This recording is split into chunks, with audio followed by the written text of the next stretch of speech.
아멘. 할렐루야. 오늘 주시는 말씀을 같이 보겠습니다. 출애굽기 17장입니다. 출애굽기 17장 1절에서 7절까지 말씀입니다. 출애굽기 17장 1절부터 7절, 구약 108쪽에 있습니다. 출애굽기 17장 1절에서 7절입니다. 우리 교독하겠습니다. 이스라엘 자손의 온 회중이 여호와의 명령대로 신광야에서 떠나 그 노정대로 행하여 르비딤의 장막을 쳤으나 백성이 마실 물이 없는지라.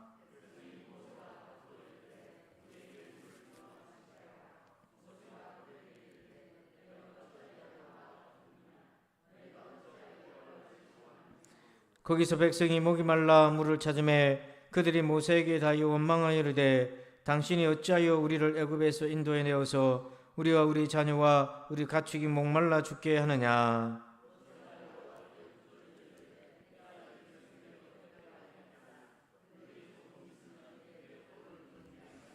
여호와께서 모세에게 이르시되 백성 앞을 지나서 이스라엘 장로들을 데리고 나일강을 치던 내 지팡이를 손에 잡고 가라.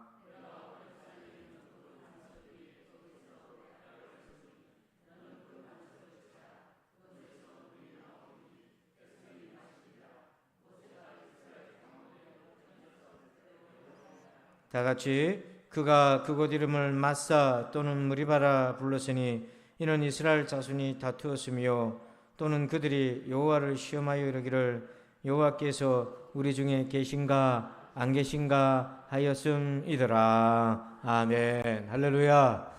자, 오늘 말씀의 제목을 같이 한번 읽어봅시다. 시작.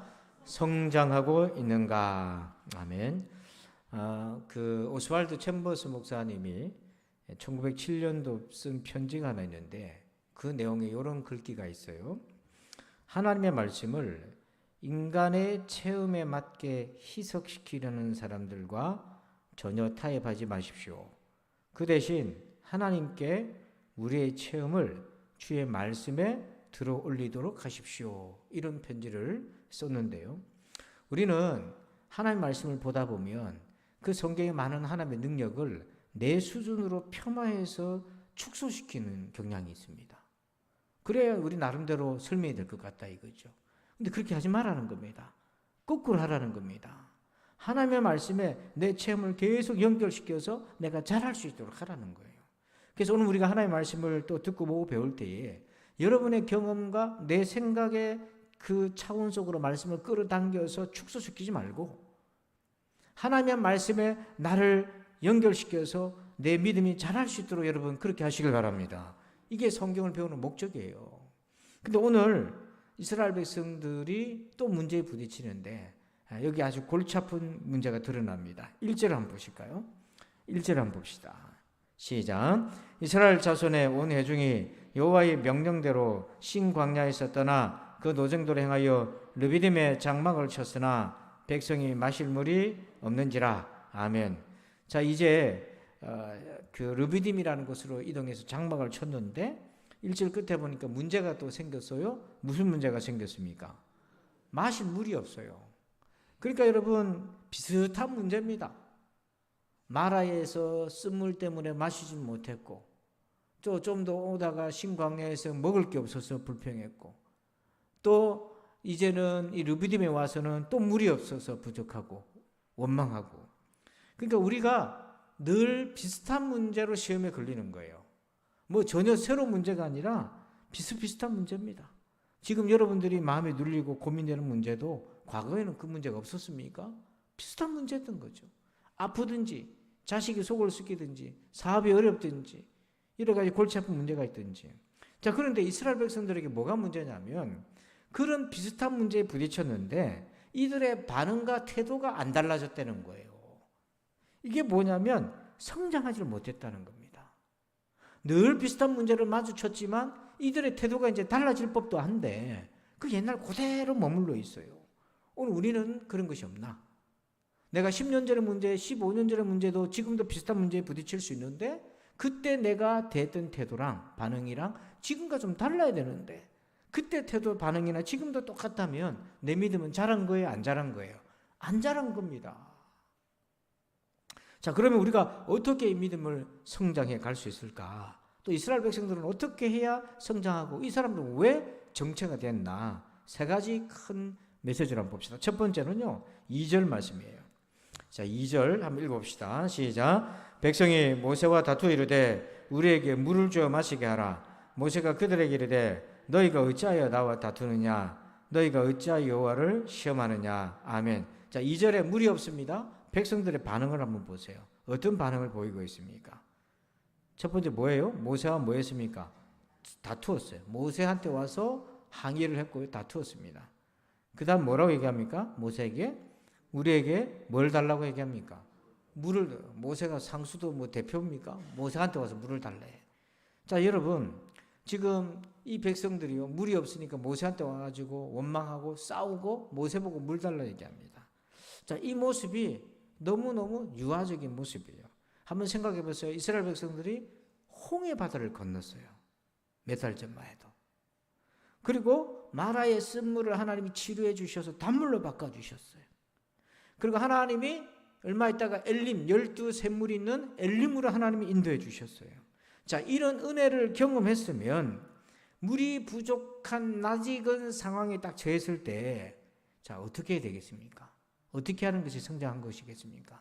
자, 우리 이제 지금까지 홍해바다도 마라의 쓴물도 엘림도 하나님 인도해 주셨으니까 자, 이제 우리 같이 기도합시다. 하나님 앞에. 이렇게 누가 나서야 되는 거 아니겠어요?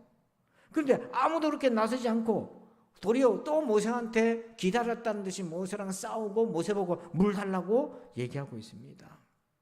심지어는 4절 한번 보세요. 4절 보니까 모세가 여호와께 부르짖어 이르되 내가 이 백성에게 어떻게 하리까? 그들이 조금 있으면 내게 뭘 던져요? 돌 던지겠습니다. 참 가벼운 모습이 나와요. 이스라엘 백성들이 얼마나 가벼운지. 왜 가벼웠냐면, 자, 여러분 성경을 한번 찾아보세요. 출애굽기 14장 31절 한번 찾아보세요. 출애굽기 14장 31절. 출애굽기 14장 31절 같이 한번 읽어볼까요? 시작. 이스라엘이 여호와께서 애굽 사람들에게 행하신 그 큰 능력을 보았으므로 백성이 여호와를 경외하며 여호와와 그의 종 모세를 믿었더라. 자, 이 출애굽에서 홍해바다를 건너서 하나님의 놀라운 일을 목격하고는 이스라엘 백성들이 31절 끝에는 하나님과 모세를 뭐 했다고 되어 있어요? 믿었다고 되어 있잖아요. 근데 지금 물 없다고 믿었던 이들이 손에 뭘 들고 모세를 향해 때리려고 한다? 돌을 들었다. 너무 가볍잖아요. 지금 목숨이 위태로운 정말 위기에서 하나님이 홍해바다를 가르쳐 그들을 구원해 주셨는데 그런 큰 은혜를 받아놓고서 생활의 고충, 물이 부족한 고충이잖아요. 그 고충 때문에 그걸 못 견뎌서 모세를 향해 돌을 들었다. 이건 하나님 향해서 돌을 들었다는 것과 같은 거잖아요. 이렇게 가벼워요. 왜 이렇게 됐습니까? 신앙을요, 성장하려면 적용을 해야 돼, 나한테. 아까도 말씀드렸듯이 하나님이 홍해바다를 건너고 쓴물도 단물로 바꿔주시고 엘림으로 인도하신 하나님, 우리 하나님이 아닌가? 지금 우리가 물이 부족하다? 그럼 우리가 어떻게 해야 되겠는가? 다 모여서 우리가 여호와께 나가서 함께 기도하자, 하나님께 간구하자. 그리고 모세를 향해서 싸울 것이 아니라 모세에게 부탁하는 거죠. 우리를 위해서 기도해달라고. 이렇게 해서 성숙한 모습으로 그동안에 배웠던 만났던 하나님을 내게 적용해야 되는데 똑같이 그대로인 건 뭐냐면 적용을 안 하는 거예요.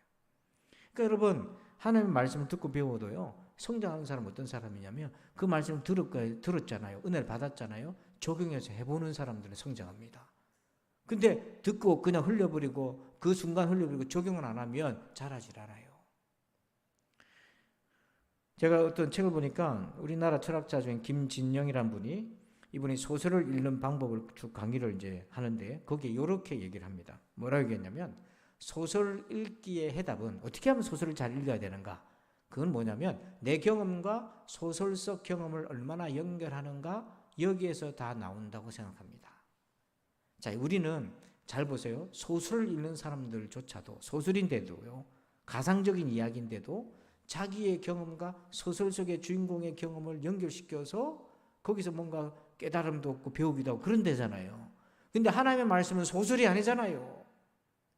하나님의 말씀은 소설이 아닌데요. 소설을 읽는 사람들도 자기의 경험과 그 소설의 경험을 연결시켜서 깨닫고 교훈을 받으려고 하는데, 하나님의 진리인 말씀을 읽는 우리가 그 말씀 속에 하나님의 은혜를 연결시켜서 하나님의 말씀을 내 경험 속으로 적용해서 그 말씀을 믿고 순종하는 이런 노력을 안 하면, 소설 읽는 사람들보다 더 안 잘한다고 얘기해요. 사람들이요, 소설을 빠지는 이유 중에 하나가 뭐냐면, 이어령 교수도 그랬어요. 문학이 자기 구원이라고. 왜냐하면 그 문학 속에 성장이 있고 깨달음이 있고 지혜가 있었기 때문에. 왜 그렇게 될 수 있었냐면, 끊임없이 자기 경험을 그 문학에 투영시켜서 대화를 나눴기 때문에. 근데 이어령 교수가 하나님을 딱 만나고 성경 말씀의 진리 말씀을 딱 보니까 이건 소설과는 전혀 다른 얘기잖아요. 하나님의 진리니까. 그러니까 여러분, 우리를 좀 돌아봐야 돼요. 세상 사람들도 소설에서 배우고 깨닫고 자기 인생의 문제를 펼쳐가는데, 진리인 말씀을 듣고 배우는 우리가 적용 안 하면 그거 어떻게 하겠어요? 아무 소용도 없는 거죠. 그래서 오늘 이스라엘 백성들이 물이 부족할 때 돌을 들어 원망했던 부분들을 보면, 나는 그런 부분이 없어 나를 돌아보는 겁니다. 내가 부족할 때 나는 어떻게 반응했나를 보는 거예요. 또 모세의 입장에서도 보는 거예요. 하나님 마음에서 나를 돌아보는 겁니다. 그래서 문제는 비슷한데 대응하는 태도가 달라지지 않았던 것은 이들이 성장하지 못했는데, 그 이유는 적용란해서. 그래서 우리가 성장하려면 말씀을 나에게 적용하라는 것입니다. 여러분, 옆 사람이 아니라 각자가 적용하는 은혜가 있기를 축원합니다. 자, 두 번째는요, 우리 말씀 봅시다. 2절을 한번 보십니다. 2절을 한번 같이 읽어볼까? 한번 더 시작. 백성이 모세와 다투어 이르되 우리에게 물을 주어 마시게 하라. 모세가 그들에게 이르되 너희가 어찌하여 나와 다투느냐? 너희가 어찌하여 여호와를 시험하느냐? 아멘. 자, 거기 2절에 보니까 같은 표현이 두 번 나오죠. 어찌하여 나와 다투느냐, 그 다음에 어찌하여 여호와를 시험하느냐. 이 어찌하여가 두 번 나오잖아요. 모세 입장에서는 너무 이해가 안 되는 거예요. 너무 이해가 안 되는 거예요. 왜냐하면 지금까지 받은 은혜가 있는데 그걸 왜 기억을 못하고, 왜 이렇게 처음 이런 일을 당하는 것처럼 전혀 신앙이 안 자란 상태로 그대로 있나, 너무 답답한 거예요. 자, 그런데 여기에 우리 말씀을 보면 이 다툼의 본질이 나옵니다. 이 다툼의 본질이 뭐냐면 7절 보세요. 7절에 보니까 그가 그곳 이름을 마사 또는 무리바라 불렀으니 이는 이스라엘 자손이 다투었으며 또는 그들이 여호와를 시험하여 이르기를 여호와께서 시작 우리 중에 계신가 안 계신가 하였음이더라. 자, 그 다툼의 본질이 뭡니까? 하나님의 존재를 의심하는 거예요. 아니, 우리가 지금까지 너무 큰 은혜를 받아놓고서는, 십자가의 구원의 은혜, 성령이 충만한 은혜를 다 받아놓고서는 생활의 고충을 당했을 때 하나님을 의심할 수 있나 이 말이에요. 금방 너무 쉽게 하나님을 의심하는 거예요. 자, 이런 상황에서 왜 이들이 믿음이 자라지 않았냐면 하나님을 찾지 않았던 거예요. 여기 찾는다는 건 뭐냐면 하나님을 알아가고 하나님을 만나기 애를 쓰고 하나님이 어떤 분인지를 자꾸 우리가 따라가야 되는 거예요. 이게 구도의 과정입니다. 근데 하나님에 대해서 너무 무지하고 기억하지도 않고 찾지도 않는 거예요. 자, 여기에 하나님 어떤 분이신가? 여러분, 우리가 고난을 당하고 어려움 당할 때는 하나님 어떤 분이신가를 자꾸 알아가야 됩니다. 그래야 믿음이 자라는데요. 자, 하나님 어떤 분이시냐면 1절 한번 보십시다. 자, 1절에 보면 제가 읽어보죠. 이스라엘 자손의 온 회중이 그 다음 뭐라고 되어 있습니까? 여호와의 명령대로 신광야에서 떠나 그 다음에 그 노정들을 행하여 르비딤에 장막을 쳤습니다. 자, 여러분, 누구 명령대로 르비딤까지 왔어요? 그랬는데 백성이 마실 물이 뭐예요? 없었어요. 하나님이 인도를 하셨는데 물 없는 곳으로 인도를 하셨다 이 말입니다. 하나님이 인도를 하셨으면 물이 넘치는 곳으로 인도하셔야지. 근데 왜 물 없는 곳으로 인도하셨나? 왜 그랬을까요? 여러분, 하나님이 우리를 인도하시고 성령께서 우리를 인도하시는데 뜻밖에도 풍요로운 것이 아니라 쪼달리고 어렵고 이런 상황에도 처할 수 있어요. 자, 여기서 하나님이 어떤 분이신고 누구신지를 백성들에게 계속 가르치는 거예요. 자, 이런 분명히 하나님이 인도하셨는데 물이 부족한 곳으로 인도하셨어요. 왜 그랬을까요? 왜 그랬을까요? 그 답을 시편에서 한번 보십시다. 시편 23편 1절 한번 같이 읽어봅니다. 시작. 여러분 1절만 보시면 여호와는 나의 목자시니 내게 뭐가 없다? 물이 부족한 것은 문제가 안 된다는 거예요. 이따가 보는 내용이지만 하나님이 반석에서 물을 내시잖아요. 그래서 4절을 보십시다. 읽어봅니다. 시작. 내가 사망의 음침한 골짜기로 다닐지라도 해를 두려워하지 않을 것은 주께서 나와 함께 하시므라. 주의 지팡이와 막대기가 나를 안위하시나이다. 자, 이 이름은 목자의 지팡이지만 5절 한번 보세요. 5절과 6절을 같이 한번 봅시다. 시작. 여호와께서 모세에게 이르시되 백성을 앞을 지나서 이스라엘 장로들을 데리고 나일강을 치던 네 지팡이를 손에 잡고 가라. 내가 호렙산에 있는 그 반석 위 거기서 네 앞에 서리니 너는 그 반석을 치라. 그것에서 물이 나오리니 백성이 마시리라. 모세가 이스라엘 장로들의 목전에서 그대로 행하니라. 아멘. 자, 모세가 뭐 가지고 반석을 쳤습니까? 지팡이 가지고 쳤어요. 그러니까 하나님이 인도하셨는데 르비딤이라는 곳으로 인도하셨는데 물이 없는 곳으로 인도하셨어요. 이 백성들의 눈에는 물이라는 것은 샘물이든지 웅덩이든지 이런 개념을 생각했던 거죠. 근데 물이 없어요. 물이 없으니까 그걸 못 참고 또 모세랑 다투고 하나님 계시냐 안 계신가 여기까지 갔는데, 여러분 하나님이 인도하시고 하나님이 함께 하시면 우리 눈에 부족한 건 문제가 안 되는 거예요. 하나님의 반석에서 샘을 내신단 말이에요. 이걸 훈련을 시키는 거예요. 그래서 여호와가 나의 목자시니까 내게 부족함이 없다. 뭐가 많아가지고 부족함이 없다는 것이 아니라 하나님 인도하시니까 부족함이 없다는 거예요. 이 믿음을 가지려는 거예요. 그러니까 여러분 우리에게 부족한 것, 물이 부족하다, 떡이 부족하다, 이건 사실 문제가 안 된다는 거예요. 왜냐하면 하나님은 전능하신 하나님이시기 때문에 그런 거예요. 이 믿음이 들어와야 실족하지 않고 시험 들지 않고 우리가 자록으로 치우치지 않을 수 있어요. 그러므로 여러분 오늘 내 믿음 생활 열심히 했는데 자꾸 물이 부족하고 떡이 모자라고 이런 상황에 처하십니까? 그때 여러분 어떻게 반응이 되세요? 그때 여러분 하나님은 어떻게 찾으십니까? 지금까지 하나님 내 인생을 어떻게 인도하셨는지 한번 돌아보세요. 그리고 지금 내가 의지하고 있는 하나님 어떤 분이신가를 돌아보시고 오늘 이 말씀으로 우리를 비춰보십시다.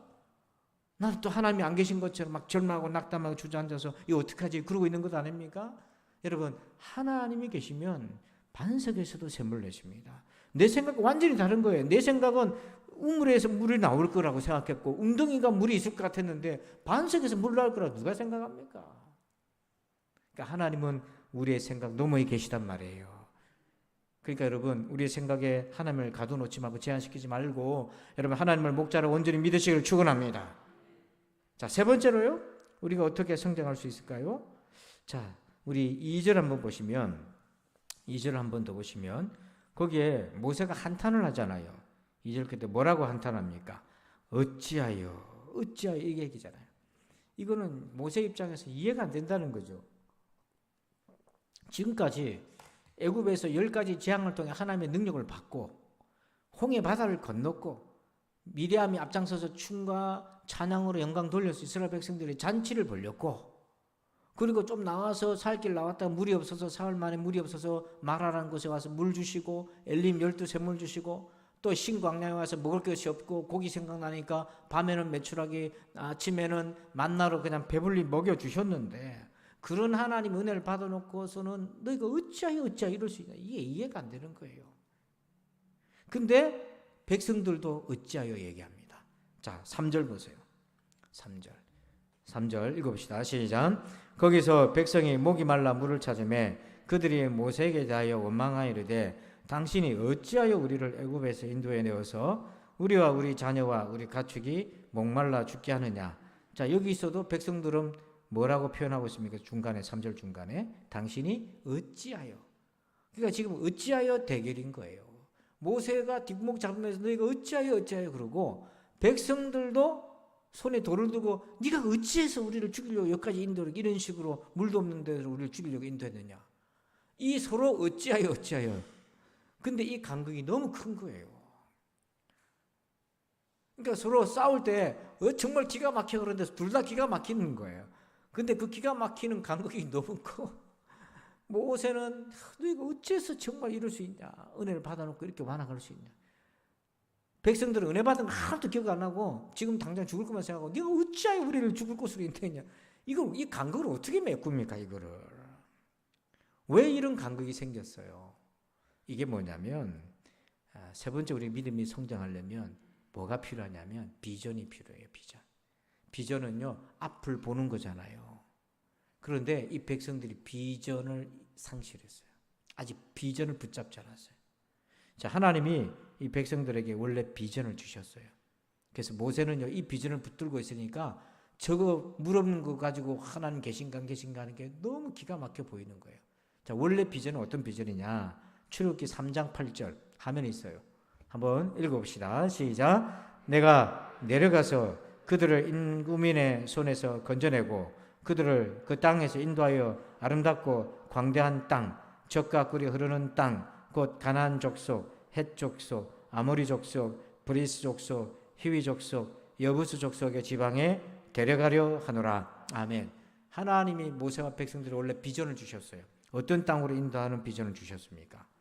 아름답고 광대하고 젖과 꿀이 흐르는 땅. 이게 모세의 비전이었어요.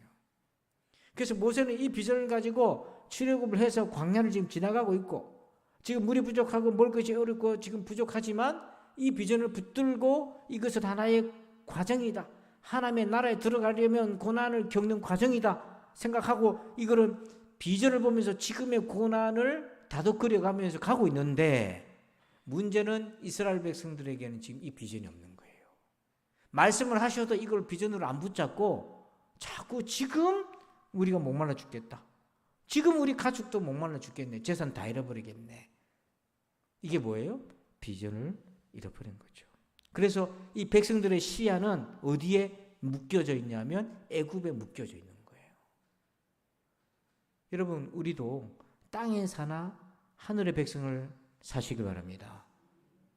땅의 시민권을 가졌으나 하늘의 시민권자로 사시기 바랍니다. 그게 뭐냐면 우리가 이 땅에 살고 있지만 우리의 비전은 하나님의 나라를 바라보는 거잖아요.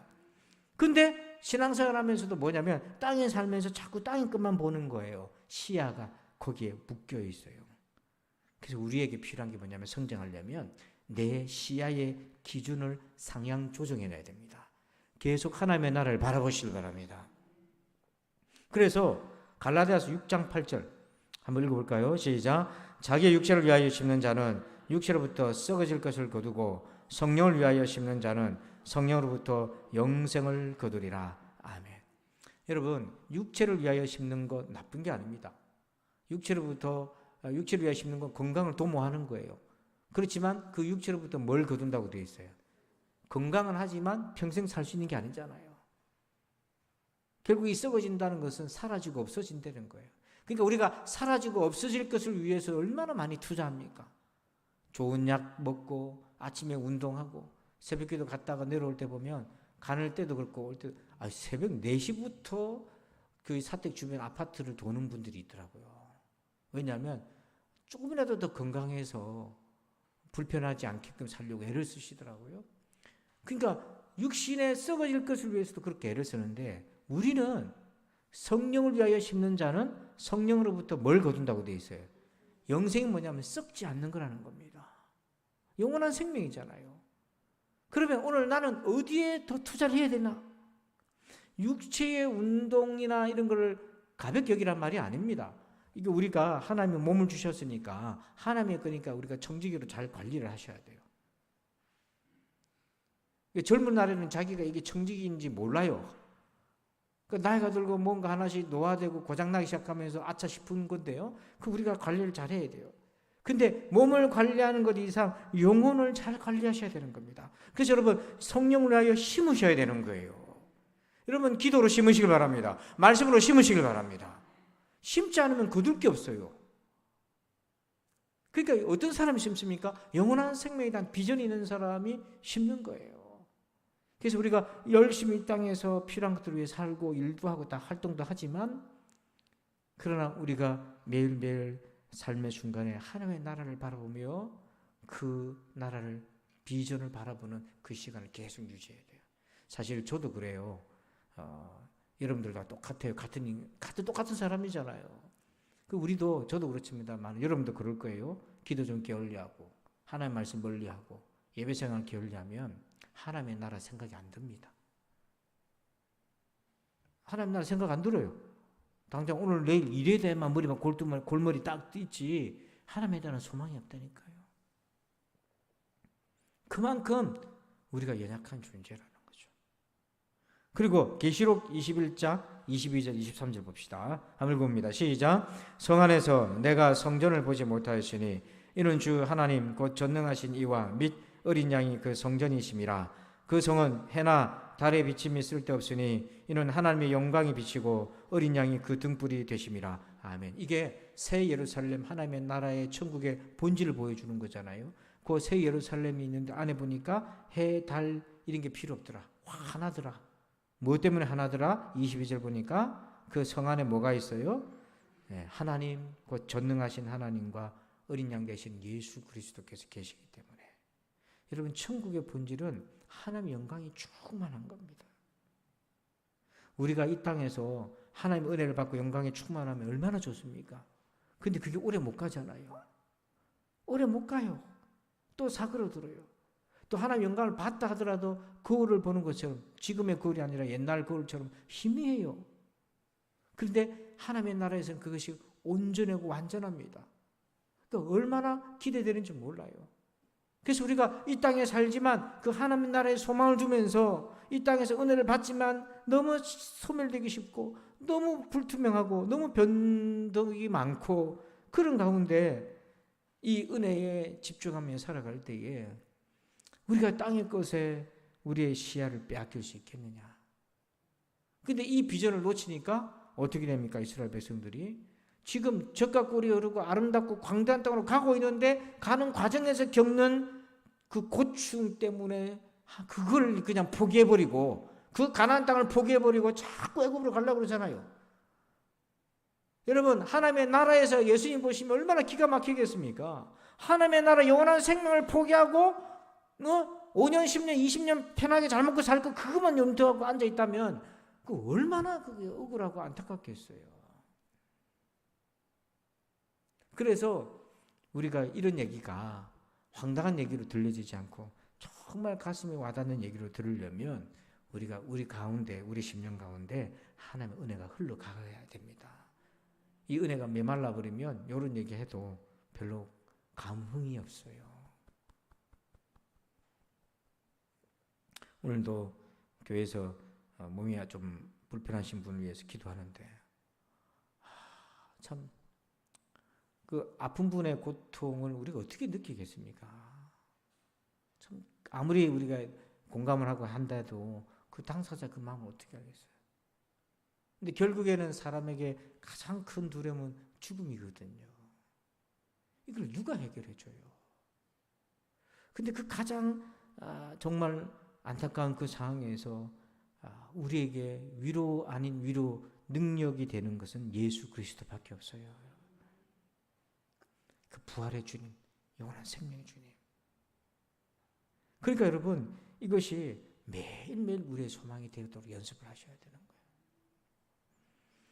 이스라엘 백성들이 또 이 성령의 하나님의 인도를 따라서 왔는데 르비딤이 왔는데 물이 부족해요. 문제는 지난번의 문제랑 지금도 비슷해요. 근데 달라진 게 없어요. 그때 하나님 해결해 줬거든요. 근데 지금 달라진 게 없어. 성장하지 않았어요. 혹시 우리가 그런 거 아닌가? 그때 하나님 도와줘서 해결됐는데 그럼 지금 왔으면 좀 달라져야 될 건데 여전히 우리 그때처럼 달라진 게 없다면 우리 얼마나 잘하지 못했나? 우리 믿음이 자라려면 어떻게 해야 되겠나? 세 가지를 꼭 기억하십시오. 첫 번째, 적용해라. 말씀을 나에게 적용해라. 두 번째, 그 순간에 하나님을 찾고 배우라. 계속 하나님을 찾아라. 그리고 세 번째 뭐예요? 비전을 품어라. 그냥 이 땅이 아니라 하나님의 나라를 바라보면서 그 비전을 바라보면서 우리에게 예비된 그 하나님의 은혜의 나라를 바라보면서 지금의 이 고충에 속지 말고 하나씩 하나씩 이겨나가다 보면 우리 믿음이 자라서 이제 비슷한 문제가 또 들이닥쳐서 이제는 우리 같이 기도하자. 모세 우리를 위하여 기도해 주세요.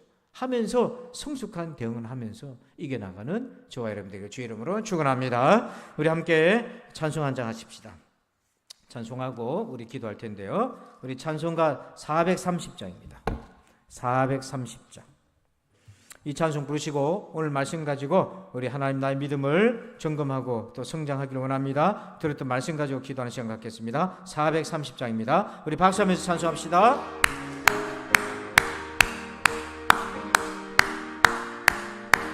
주와 같이 길 가는 것 즐거우니라 nin가 우리 주님 걸어가시 발자취를 밟겠네 한 걸음 주 예수와 함께 날마다 우리 걸어가리 어린아이 같은 우리 미련하고 약하나 주의 손에 이끌리어 생명길로 가겠네 한 걸음 주 예수와 함께 날마다 우리 걸어가리 꽃이 피는 들판이나 험한 곳짝이라도 주와 같이 가겠네 한 걸음 주 예수와 함께 날마다 우리 걸어가리 옛 선지자 해녹같이 우리들도 전국에 들려 올라갈 때까지 주와 같이 걷겠네 한 걸음 주 예수와 함께 날마다 우리 걸어 한 걸음 주 예수와 함께 날마다 우리 걸어가리 아멘. 우리 두 손 높이 드십시다. 이 시간 우리가 비슷한 문제 날마다 비슷한 문제에 부딪힐 때마다 나의 태도와 반응이 얼마나 성장했는지요 오늘 이 말씀으로 하나님 아버지 내가 믿음으로 반응하게 하시고 나의 믿음이 성장하도록 도와주시옵소서. 우리 다 함께 주여 삼창으로 간절히 기도합시다. 주여 아버지 하나님 감사합니다. 오늘 아버지 이 밤에도 하나님 말씀을 주셨사오니 이 말씀을 붙들며 나아갑니다. 아버지 하나님 비슷한 문제였습니다.